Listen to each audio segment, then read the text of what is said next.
Želám vám všetkým príjemný večer. Ďakujem za pozvanie, ktoré sa mi dostalo. Je to pre mňa vždy veľmi milé, keď sa môže vrátiť domov. Možno, že neviete, ale ja som na Morave prežil 29 rokov.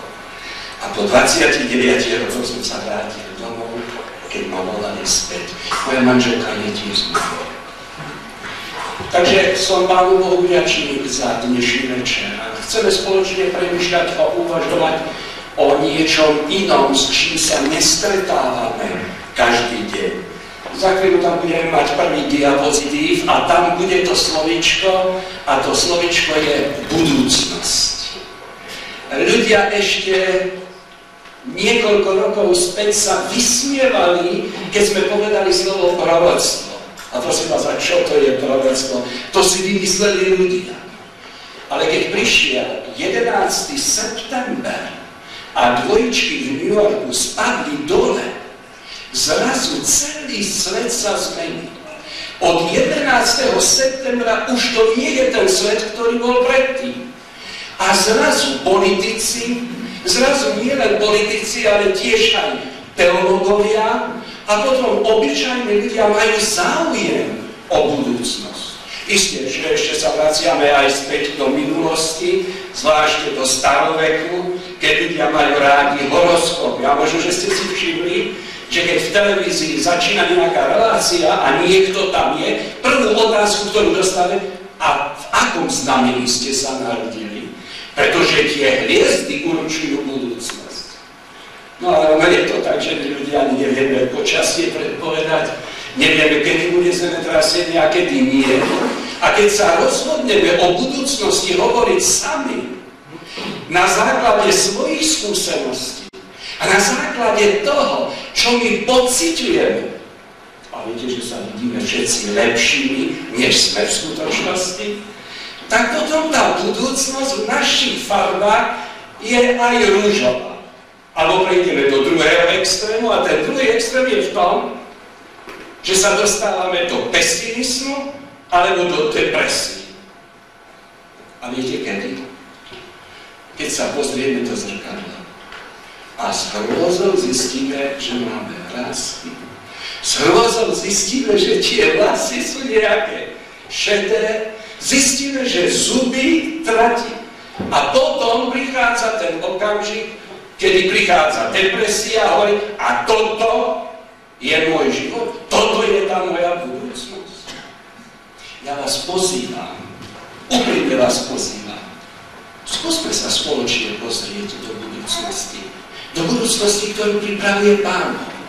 Pozrime sa do budúcnosti, plnú optimizmu, nádeje pre náš život, ale aj pre tento svet. Pozri sa. Takže buďte srdečne vítaní.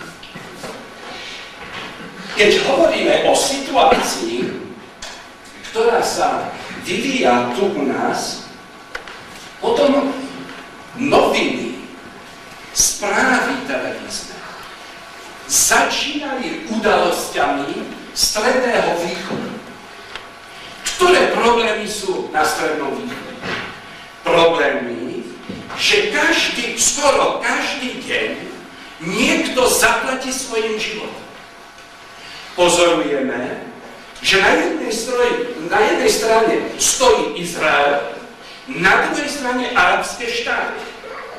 Nie len, že Izrael a arabské štáty sú proti sebe, ale z tejto situácii v súčasnosti nespia politici, nevedia riešenie nájsť.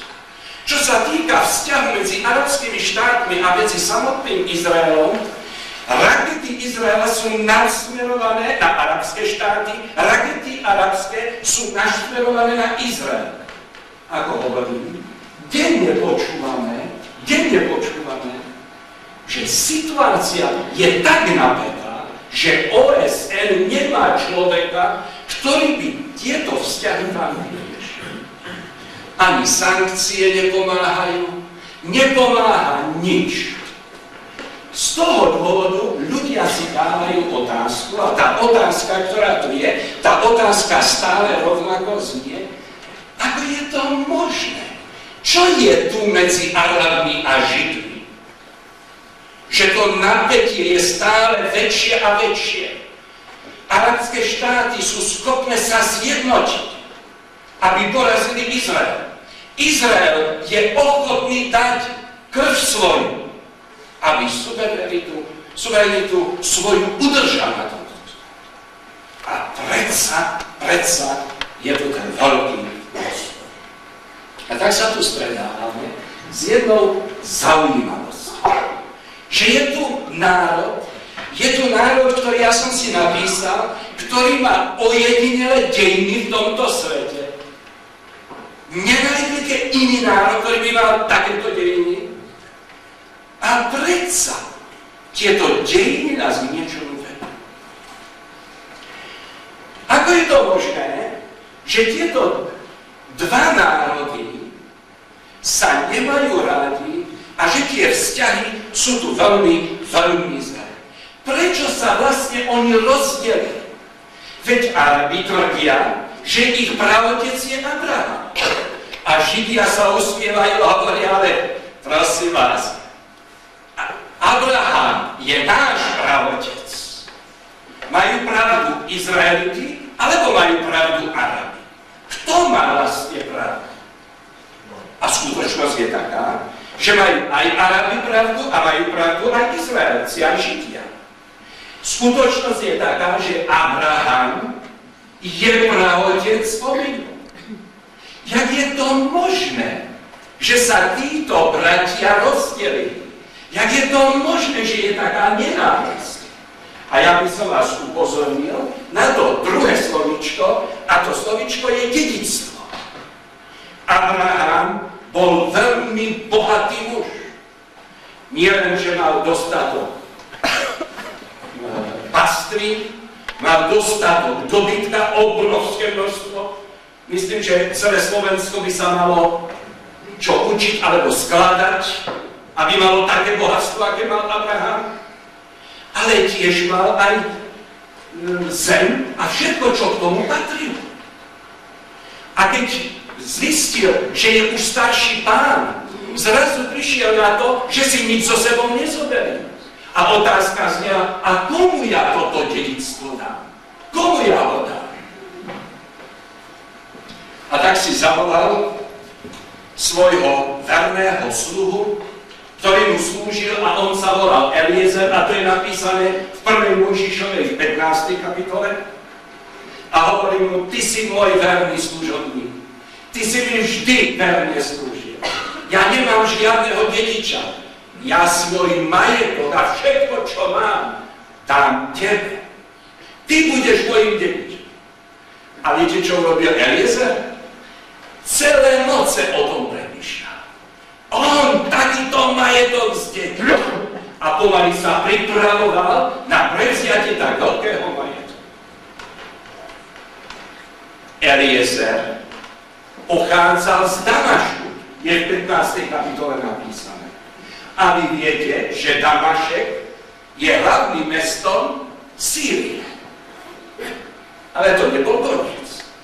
Pozrite sa, čo sa vlastne stalo. Manželka Abrahama prichádza za svojím mužom a hovorí, my máme takú šikovnú služobnicu. Ona síce má takú tmavšiu pleť, ale to nevadí. A keby si ju zobral za ženu a mal si syna, mali by sme dediča, ktorého nám Pán Boh slúbil. Ale to vieš, asi na toho Pána Boha, na jeho slovo sa nemôžeme spoľahnúť. Musíme niečo pre to urobiť. A múdry Abraham nič rozumnejšieho neurobil, než tú ženu, ktorá sa volala Agar, si zobral za manžel.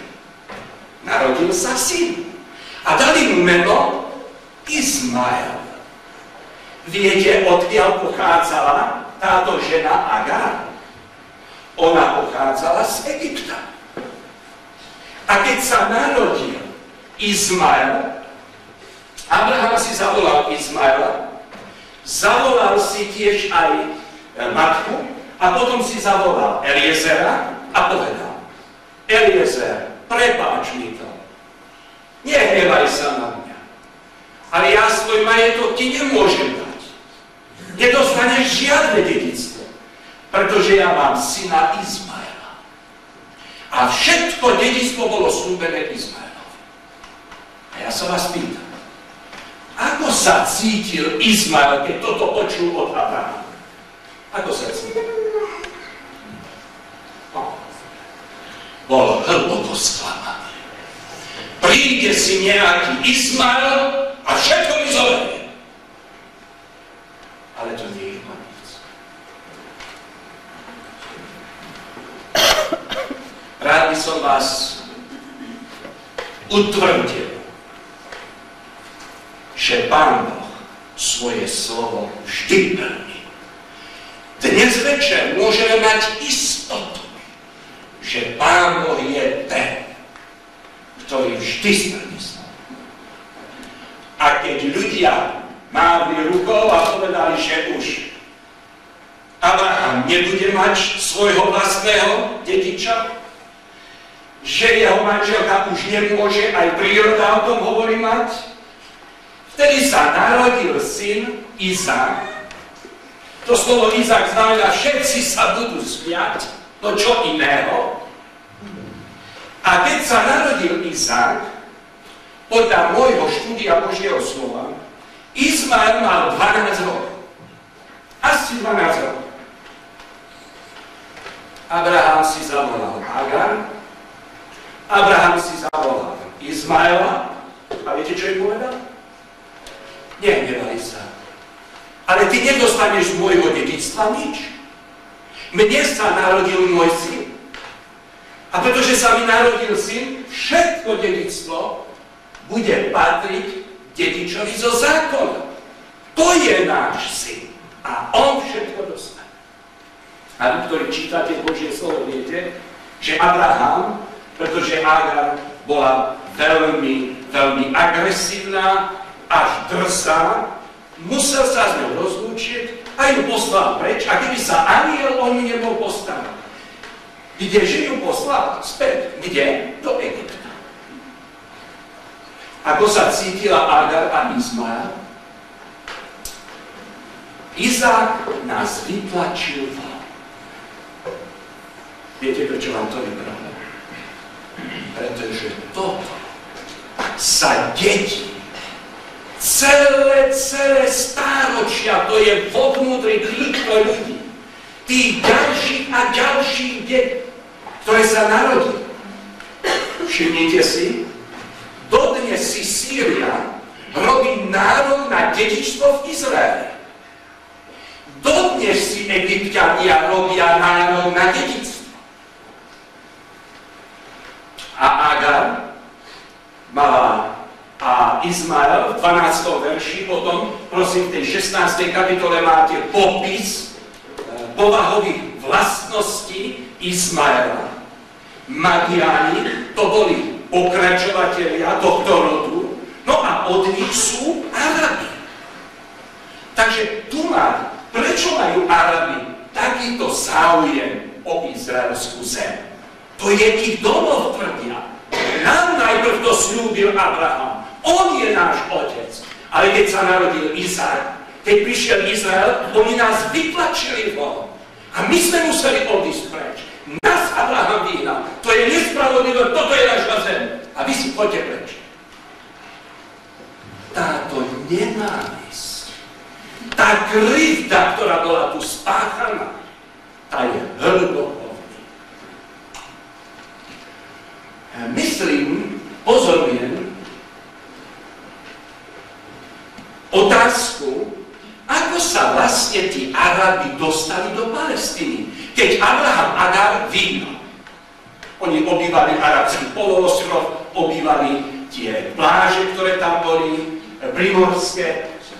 Ale otázka je, ako sa dostali do Palestíny. Dokonca, že si postavili jeden z divov sveta, jeden z najkrásnejších domov na svete, skalný dom. Neidem robiť politiku, to v žiadnom prípade, ale skúsme si postaviť fakta, ktoré tu sú. Ako sa dostali Arabi do Palestíny? V roku 70 po Kristovi Rimania zničili Jeruzalém. A Židov zobrali do zajatia, Židov rozptýlili a Židia sa dostali do celého sveta. Po druhé, v tej dobe, to je 7. storočie, povstal na arabskom poloostrove jeden muž, Arab, ktorý sa volal Mohamed, a on tu skrížil náboženstvo židovské, kresťanské a tie tradície, ktoré boli na arabskom poloostrove, skrížil, vytvoril nové náboženstvo a jednou z bodov tohto náboženstva bola tzv. Svätá vojna, likvidovať všetkých ľudí, ktorí nemajú toto vyznanie, ktoré majú oni. A tak sa pustili do bojov a v roku 636 sa s vojnou zmocnili Palestínu. Takže prosím vás, nie, že by oni sa tam narodili, ale oni sa tam dostali, pretože to vojnou robili. Vojnou sa zmocnili tohoto územia. To len pre poriadok. Pozrime sa, druhá otázka. Ako vznikol štát Izrael, keď Židia boli rozptýlení do celého sveta? Je to Boží zásah? U Arabov sme videli, že to nebol Boží zásah. Že to bola vojna, ktorú oni viedli. A likvidovali ľudí. Vraždili a zabili. Ako bol založený štát Izrael, samozrejme. Zaujímavé je to. Rakúšan Theodor Herzl sa volal. Napísal knihu Štát Izrael a v tejto knihe ukazuje takúto víziu, čo keby tí Židia, ktorí sú v celom svete tak prenasledovaní, konečne mali niekde svoj domov. Pôvodná myšlienka bola, že ten domov by mal byť niekde v Afrike. Ale na to nereagovali Židia. Kto by šiel do Afriky a prečo do Afriky? Ale mali by sme niečo spolu. A hovoria, nie. Ale Židia tam nechceli nejakým spôsobom podobniť. Takže prvý koncil alebo kongres, ktorý bol v roku 1897 v Basileji, kde začali tieto myšlienky štátu Izrael tak zrieť a dozrávať k tomu, aby predsa len ten štát tu bol. No a prišla do toho prvá svetová vojna. Počas prvej svetovej vojny Angličania, viete, že jak je to s vojnou, nemali peniažky. A tak sa obrátili na Židov a ich požiadali, či by im nedali nejaké finančné prostriedky. A keď im dajú finančné prostriedky, oni im slúbili, že v Palestíne môžu sa vrátiť do Palestíny a že môžu si tam založiť štát Izrael. Ale má to jeden háčik, že oni potrebovali peniaze aj od arabských šejkov. Aj oni im slúbili. A tak Angličania aj im slúbili. A tak dva psi dostali jednu kosť. Asi 60 000 Židov z celého sveta sa nasťahovalo počas prvej svetovej vojny do Palestíny. Poďte ďalej, ja nebudem vás podrobnostiami nejak zaťažovať. A tu som vám napísal dátum, ktoré tu je. Dobre. Teraz pozrime sa, čo sa vlastne stalo. Samozrejme, že oni mali problémy, veľké problémy v Palestíne, ale prišiel čas po druhej svetovej vojne, keď v koncentračných táboroch zomrelo okolo 6 miliónov Židov. Čo sa stalo? V OSN vystúpil minister zahraničných vecí Sovietskeho zväzu, pán Gromykov, minister zahraničných vecí Československa, pán doktor Hájek, a oni dvaja pred OSN a minister zahraničných vecí Francúzska, oni dvaja pred celým svetom obhajovali Židov, žiadali kategoricky, aby v Palestíne bol štát Izrael. Žiadali to preto, že nemajú kde bývať, boli prenasledovaní. Konečne, keď im Nemci toľko bolesti spôsobili, nech majú miesto, kde býva. A tu máte dátum, ktoré som vám napísal, dátum, kedy vznikol štát Izrael, keď rozhodlo OSN 15. mája v roku 1948. Vtedy vznikol. V ten istý deň arabské štáty vyhlásili vojnu Izraelu. No a výsledok je niekoľko tisíc mŕtvych Židov. Výsledok týchto bojúdiek, ktoré tam boli, je to. V roku 1956 je Suezská vojna, máte tu v roku 67 šesťdňovú vojnu, možno, že si niektorí ešte pamätáte. A výsledok ešte ďalší, ktorý je nezabudnutelná veta pána Husajna: preč so Židmi. Všimli ste si, čo urobili Židia? Okradli nás o našu vlast. Zopakovalo sa to, čo bolo za Abrahama. My sme si tu od 7. storočia žili. My sme tu boli doma. A Židia si prídu a zrazu nás vytlačia preč. My nemáme nikde domov. Preč s nimi. Je treba ich likvidovať.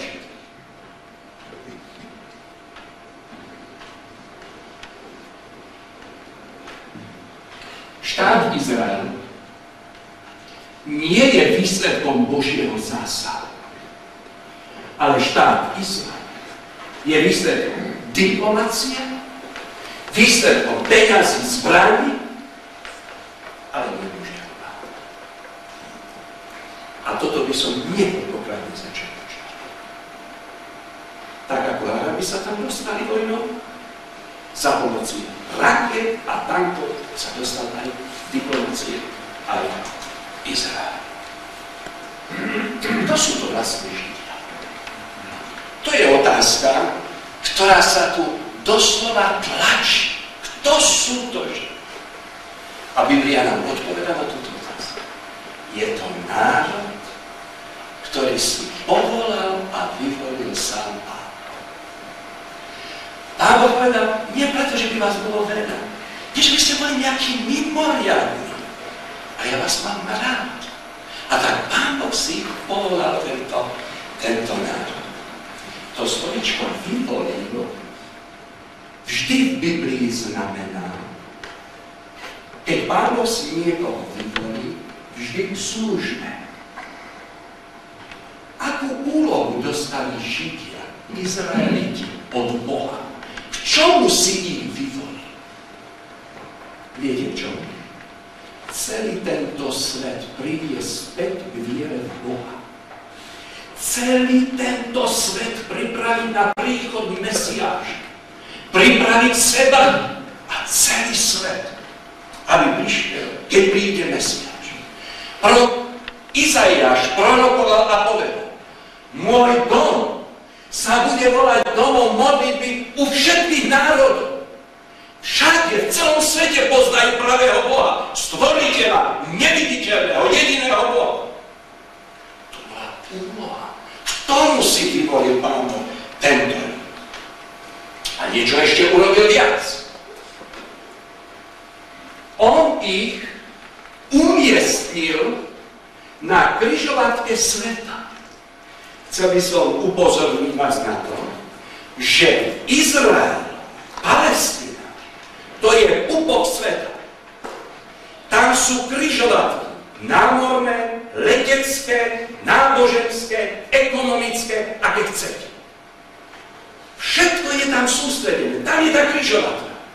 A Pán Boh ich tam preto posadil a žili tam 1500 rokov, aby celému svetu o tom Bohu povedali.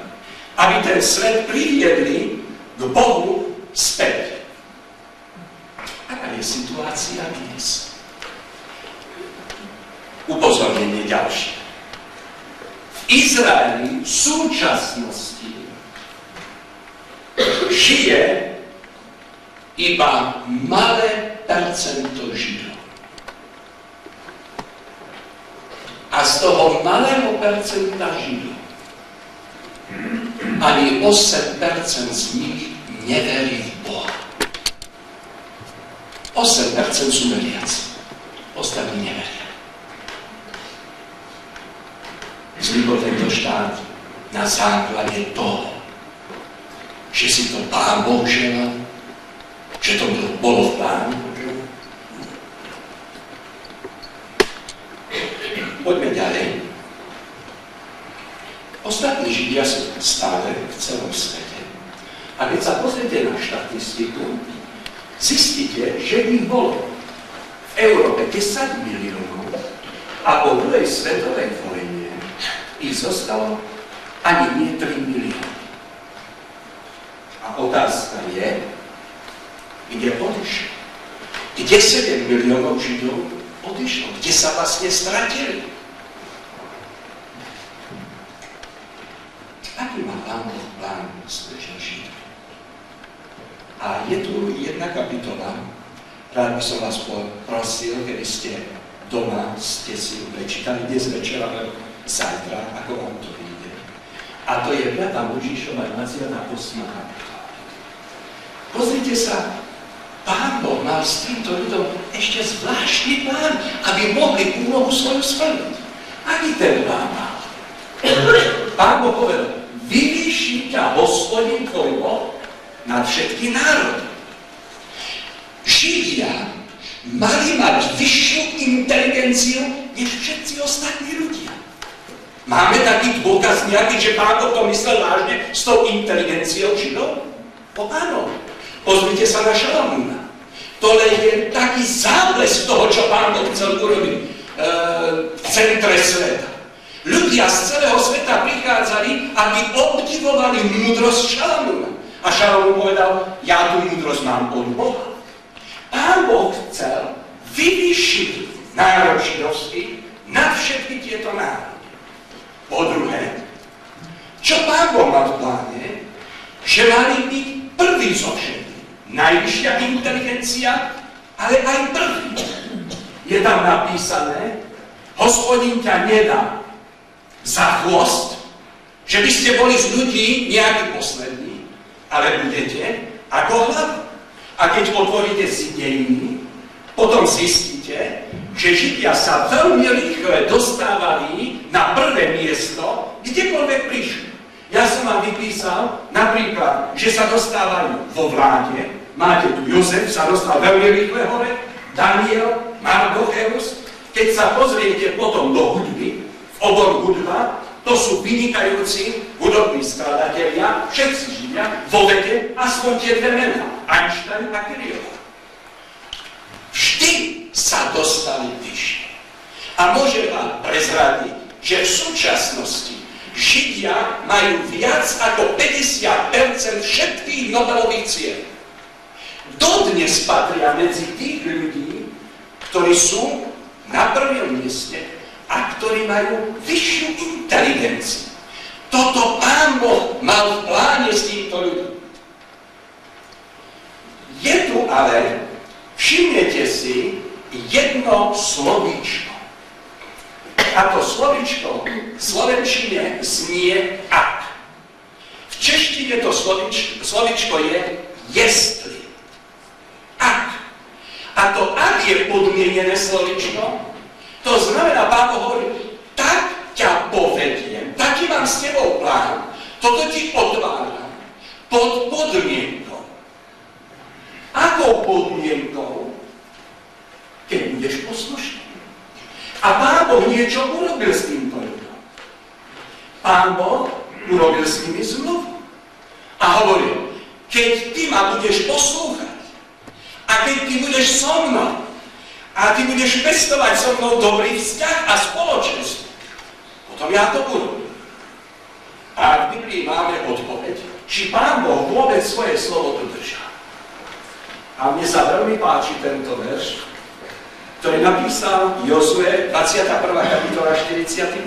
verš, kde je napísané, že to, čo Pán Boh povedal, že na to sa môžeme spoľahnúť. Ani jedno jediné slovo, ktoré on povedal, nebolo nesplnené. Všetky slova Pán Boh splnil. Všetky. Aká príde otázka teraz? Aká príde otázka? Tak sa opýtame to, jestli, to ak, ako to Židia preberie.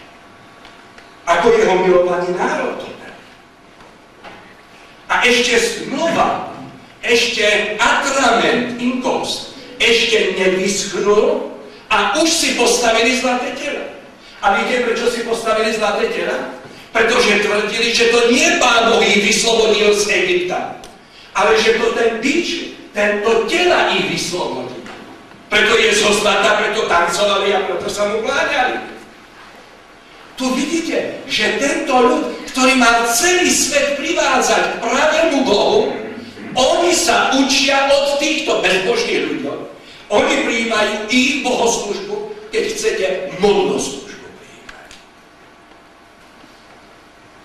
A Pán Boh povedal, no keď ja som vás nevyslobodil, keď ja vás nevediem, tak choďte sami. A keď sa pustili sami, tak sa dostali do zajatia.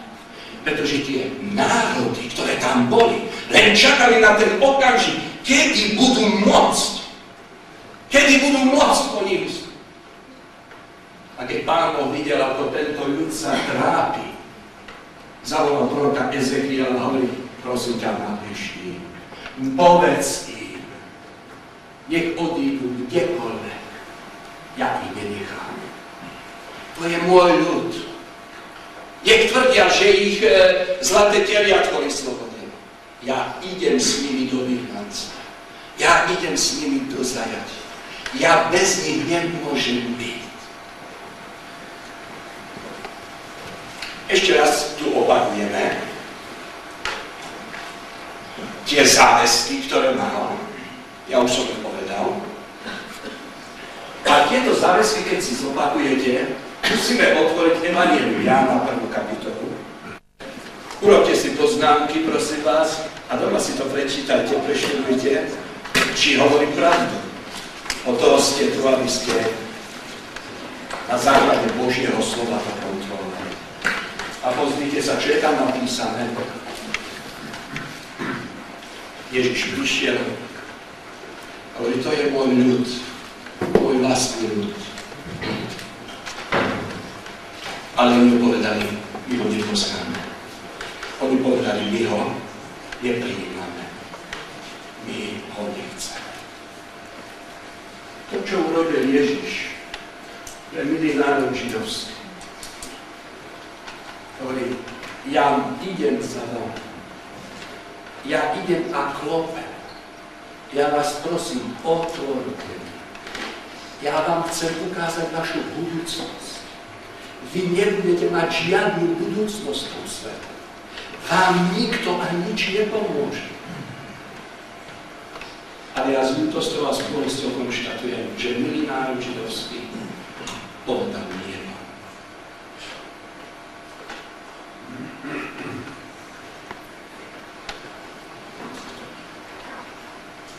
Pozoruhodné u tohoto ľudu je toto. To nebol ľud, ktorý by opustil náboženstvo. Ktorý by povedal, my ideme a budeme mať iné náboženstvo. Obyčajne je to tak, keď povieme, že Pán Boh nie je, že Pán Boh nemá o nás záujem, odídeme preč, stávame sa s bohami, no tak nejaké náboženstvo alebo filozofiu bohanskú si nájdeme. Ale oni nie. Oni povedali, nám sa to náboženstvo páči.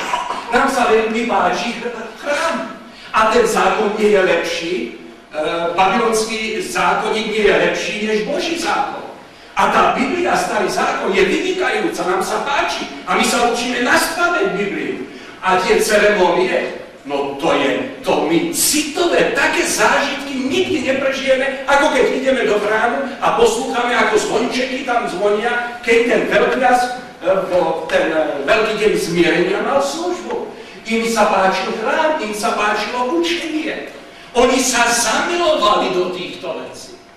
Ale vy viete jednu vec, že tieto veci učenie, zákon, Biblia ich mali priviesť k Spasiteľovi, k záchrancovi, ku Kristovi. Ale oni nechceli Krista.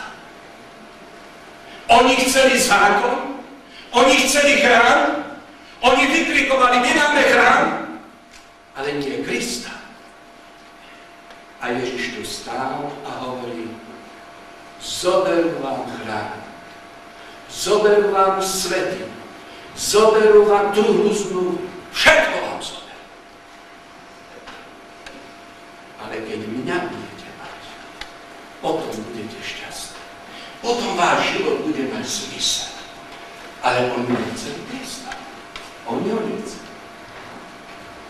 A tak sa pozrite, aké to dôsledky prišli. Ježiš klopal, Ježiš sa stal človekom, prišiel, ale keď ho nechceli, nemohol nič pre nich urobiť. A keď Ježiš nemohol nič pre národ židovský urobiť, opakujem, keď Ježiš nemohol nič pre národ židovský urobiť, tu začala tragédia ľudov izraelských.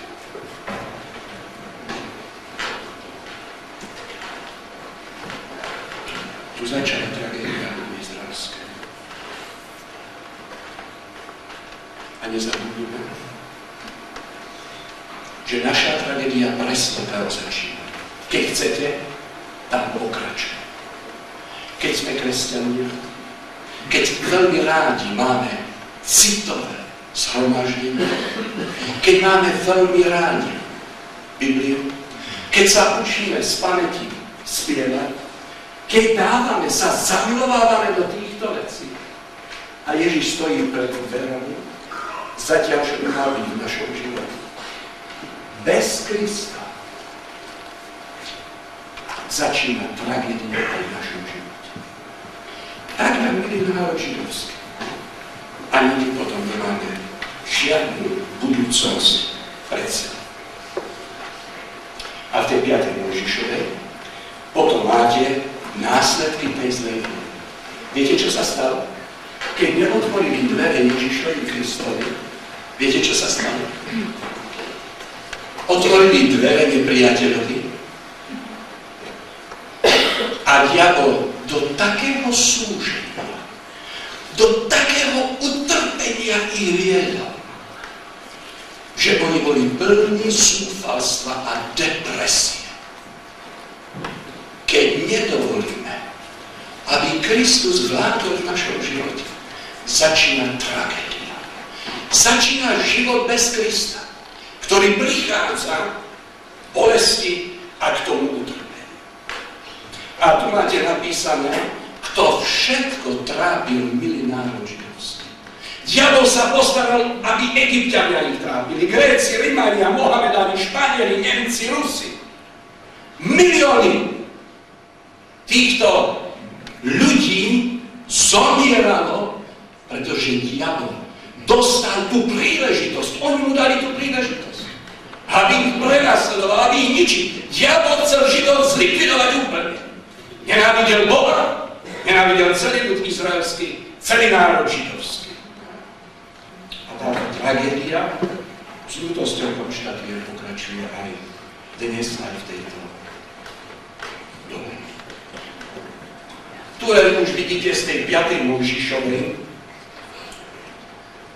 čo všetko v ich živote prichádza. Spoločnosť ich neprijala, rozptýlení boli do celého sveta. Je tam napísané, že mali strach zo zajtrajšieho dňa, tam je napísané, že tá obloha ako keby bola z olova nad nimi a kdekoľvek prišli, sa im posmievali. A dodnes si zo Židov robia posmechy a viete, že Nemci to urobili tým spôsobom, že ich označovali žltou hviezdou a kde prišli, každý sa smial týmto ľuďom. A keď som čítal dve knihy, v češtine majú názov majú Žaludí, ja som tieto knihy nemohol dočítať. Toľko utrpenia, bolesti, čo oni prežili. To nejde ani čítať o tom, ktorý tu je. Tam to máte v tej 5. Mojžišovej, môžete sa pozrieť na to i až nakoniec boli predaní do otroctva. A teraz príde to slovičko ale. A to slovičko ale je, pozrite sa, 4. Mojžišova, 23. kapitola, 9. verš. Bude bývať osobitne a nebude počítaný medzi iné národy. Kde sa to veľmi páči. Napriek tomu, že ich takto prenasledoval, napriek tomu, že diabol chcel ich zničiť, rozptýlili do celého sveta, stratili zem, stratili domov, stratili vlast, stratili príbuzných, stratili všetko. Ale Židia sú tu dodnes. Židia sú tu dodnes. Keď Slovák odíde do Nemecka, jeho deti už sú Nemci. Je o jednoho Nemca viac a o jednoho Slováka menej. Ale Židia nech prídu kdekoľvek na svete, či do Ruska, Ameriky, je o jednoho Američana viac, ale nie je o jednoho Žida menej. Židia zostávajú Židia. Pretože Pán Boh svoje slovo drží. Pán Boh je istý vo svojom slove. A tu mám iný preklad. K iným národom sa neprimieša. Iný slovenský preklad. Aj on. A zaražujúce napríklad je, že tak veľký národ, ako boli Babylončania, tí vyhnuli, o Feničanoch nič nevieme, tí boli zrovnaní a neexistujú vo svete. A tento prenasledovaný národ, ktorý je rozohnaný do celého sveta, je tu. Pretože Pán Boh to povedal.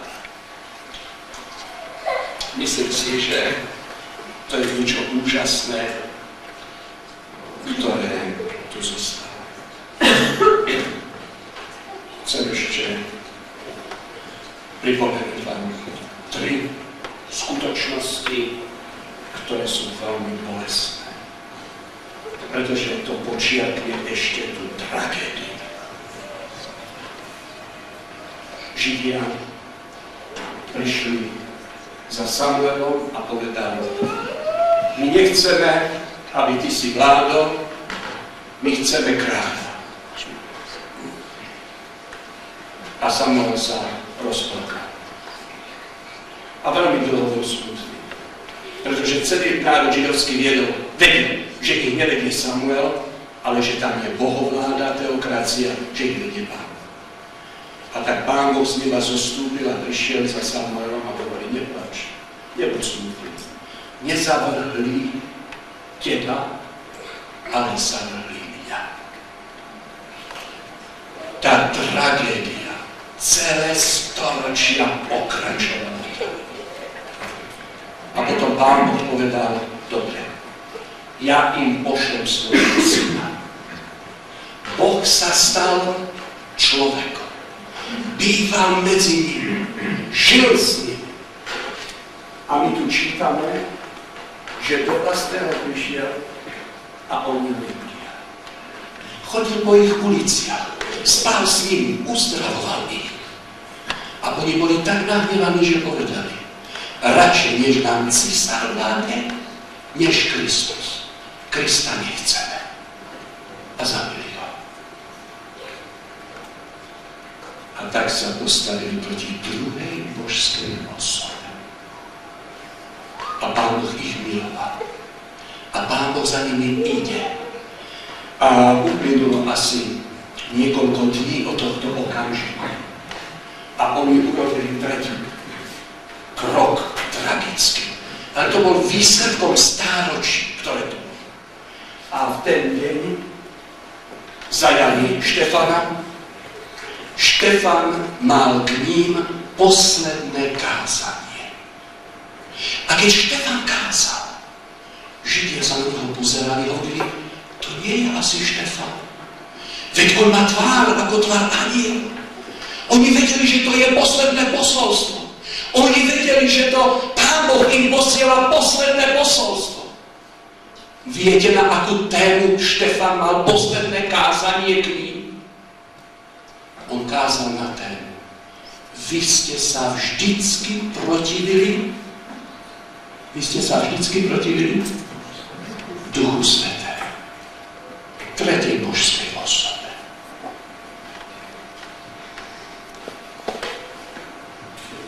A zobrali a ho zabili. A štvrtá božská osoba už nie. Už nebolo koho poslať k Židom. Už nebolo toho národa. A táto tragédia pokračuje dodnes. Milý národ židovský, dodnes neotvorili svoje srdce Ježišovi Kristu. A keď odmietli Otca, Syna i Ducha Svätého, čo sa stane? Keď odmietli vládu Božiu, tak ich viedol niektorý, kto ich chce zlikvidovať. A dodnes všetko diabol urobí. A robí preto, aby ich zlikvidoval. Ale ja dnes večer mám nádej. V čom tá nádej, to evanjelium tu je? V čom je? To evanjelium je v tom, že učeníci Pána Ježiša boli Židia. Že prví kňazi uverili a boli pokrstení. Že práve prvá kresťanská cirkev bola židovská cirkev. Tu boli jedinci, ktorí prišli. A tá nádej je v čom? Tá nádej je v tom, že Kristus prišiel preto, aby všetky tie hranice, tie bariéry odstránil. Všetko je jedno v Ježišovi Kristovi. A on to všetko spojuje. A teraz idem k poslednej časti prednášky. Viete, čo je fascinujúce na týchto dejinách ľudu izraelského národa židovského? Že tu môžete vidieť jednu vec, že Pán Boh mal plán. Že Pán Boh podľa plánu naplánoval si, kto, ako, čo by mal robiť. Pán Boh nie je bezplatný. A tu urobil, pozrite sa, že povolal Abraháma, ale Abraham, poď, budeš mi slúžiť. Pôjdeš do zemi, ja ti potom ukážem, do akej zeme pôjdeš. Tam, to bude pre teba zasľúbená zem, ty tam pôjdeš. A Abraham stál a Abraham ide. A vieš, a keď tam pôjdeš, ja z teba urobím veľký národ. Abraham uveril Bohu. Prečo mu uveril? Všimnite si, Pán Boh mal plán s Abrahamom. Pán Boh mal plán so Židom. A Pán Boh Abrahamovi povedal, počuj, tvoji potomkovia sa dostanú do Egypta. Tam budú otroci. Neboj sa, 400 rokov tam budú. Ja ich vyslobodím. Dávam ti slovo, že ja ich vyslobodím. Ja mám s nimi plán. A po 400 rokov s veľkým bohatstvom odtiaľ odídu preč. A dejiny to prosím potvrdzujú. Chcem dnes večer hlavnú myšlienku postaviť. Židia vedeli, kde idú. Oni neišli naslepo. Ich život mal cieľ. Ich život mal zmysel. Oni vedeli, kde idú. Viete, koľko ich odišlo domov? Tí, ktorí kričali, revali Pánu Bohu, že už nevydržia v Babylone? Ani nie 10%. Čo robili ostatní? Viete, čo robili? Im sa Babylon páči. Oni tam mali manželky, oni tam mali deti, oni mali majetok, domčeky. A čo by išli tam stavať nejaký chrám? To bolo dobre, ale už sme slobodní. Nám je tu dobre. A Pán Boh hovorí, ja vás mám rád, ja vás milím. Všimnite si, že všetko to smerovalo k príchodu Mesiáša. To bola ich úloha. A z toho jediného rodu, Júda, toho jediného, ktorý sa zachránil, z toho sa mal narodiť Mesiáš. To je ten zázrak. Dejiny smerovali k príchodu Mesiáša. A oni všetko to mohli vedieť vo svojom živote. Viac. Pán Boh ešte im ukázal, kde posmerujú tieto dejiny. Pán Boh im ukázal určité svetové ríše celé stáročia dopredu. Oni Daniel im napísal a im povedal, že po Babylone príde Medoperská ríša, potom príde Grécka, Rímska ríša. To všetko mohli vedieť. Oni mohli vedieť a mali tu, prosím, postavené tie dejiny a mohli vedieť aj to, že čo to znamenajú tie prsty zo železa a z hliny. Oni mali plán, program, víziu, celý plán Pán Boh im dal, že mohli vidieť modernú Európu rozdelenú. A pýtam sa vám, aký cieľ to všetko má? Ten plán, ktorý má Pán Boh? No to je práve ten kameň. To je práve druhý príchod Pána Ježiša Krista. K tomu to všetko smeruje.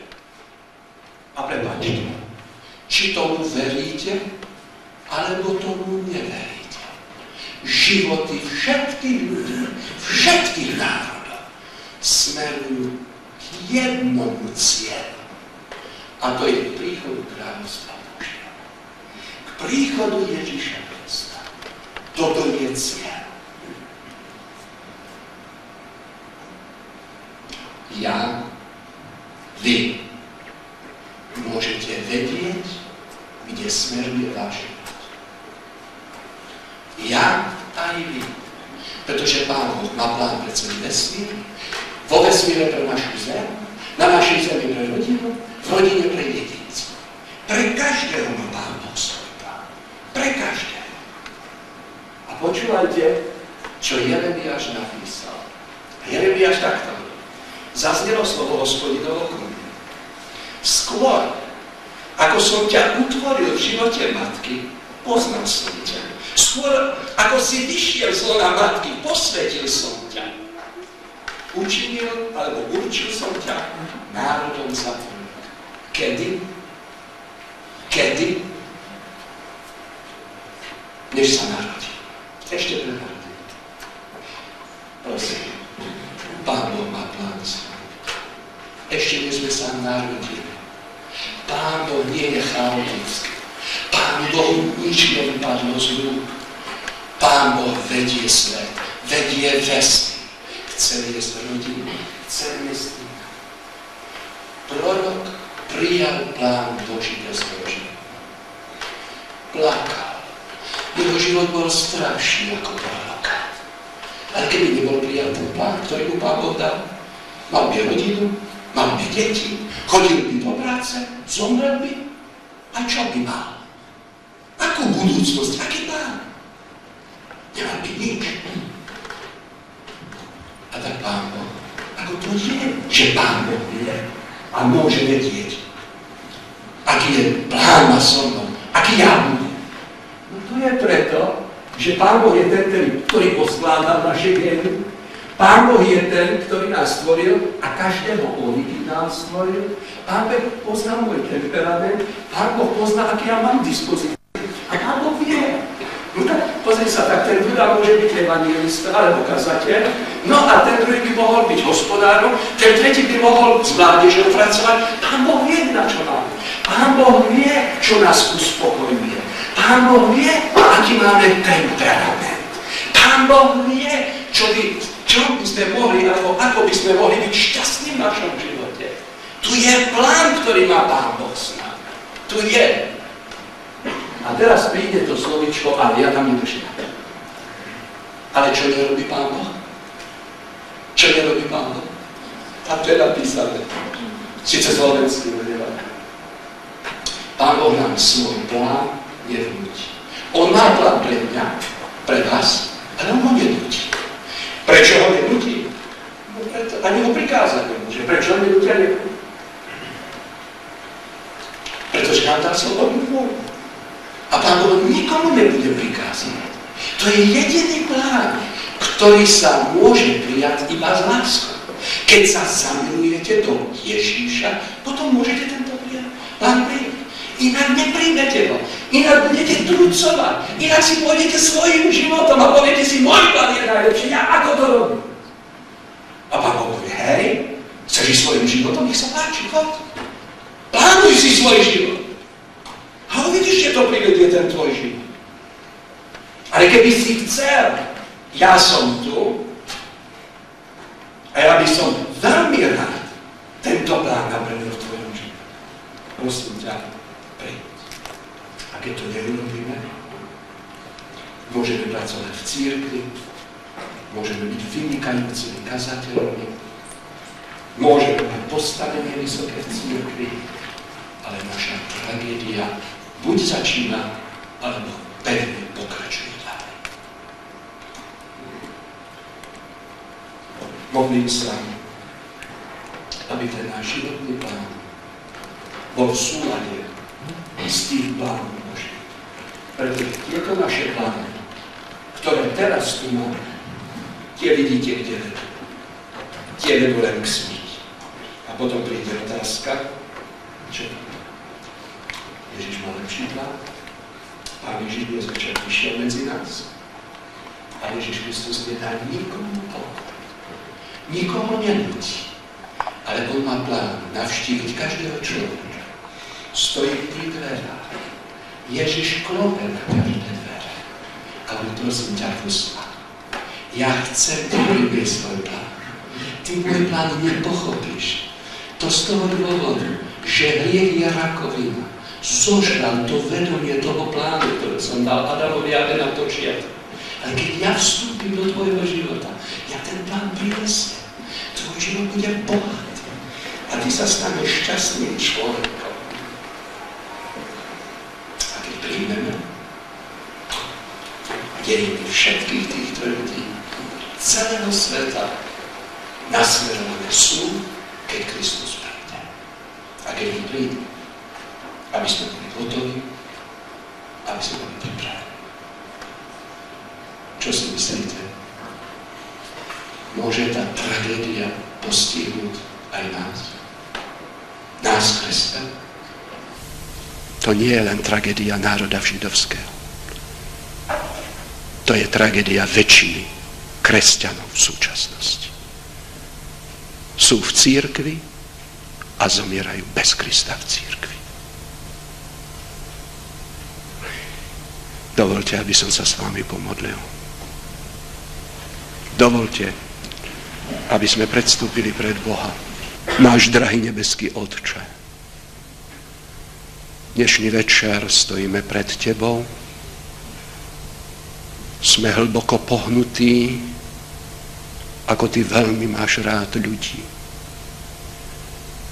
Bože, Ty nie len plán si pripravil, ale Ty si aj zostúpil na tento svet, aby si nám dal silu, aby Tvoj plán pre nás osobný život sme prijali, aby sme mohli už teraz byť šťastní, plní síly a elánu, aby náš život mal zmysel, aby náš život mal cieľ. Keď niekto je medzi nami dnes večer, Bože, a tento plán ešte neobjavil, nesprístupnil svoje srdce Tebe, potom prosím, daj mu tú sílu. Prosím ťa za mladých ľudí, za starších, za všetkých tých, ktorí volajú k Tebe. Daj, aby táto skúsenosť istoty, že Ty si naplánoval a ten cieľ je jasný, Tvoj príchod, bola istota aj v ich živote. Ale pred Tvojou tvárou stojíme aj my, kresťania, my, ktorí sme ťa poznali a stojíme zahambení. Bože, vyznávame, že tak ako milý národ židovský aj my sme odchádzali.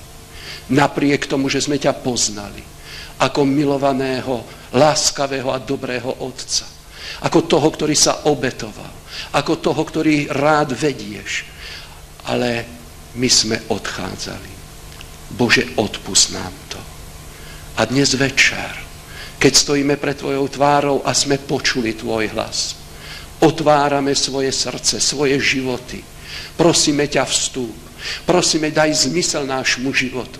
Daj, aby sme pochopili cestu, po ktorej nás vedieš a prijali ten vzácny plán, aby sme boli vyrovnaní, šťastní, hotoví a pripravení stretnúť sa s Tebou.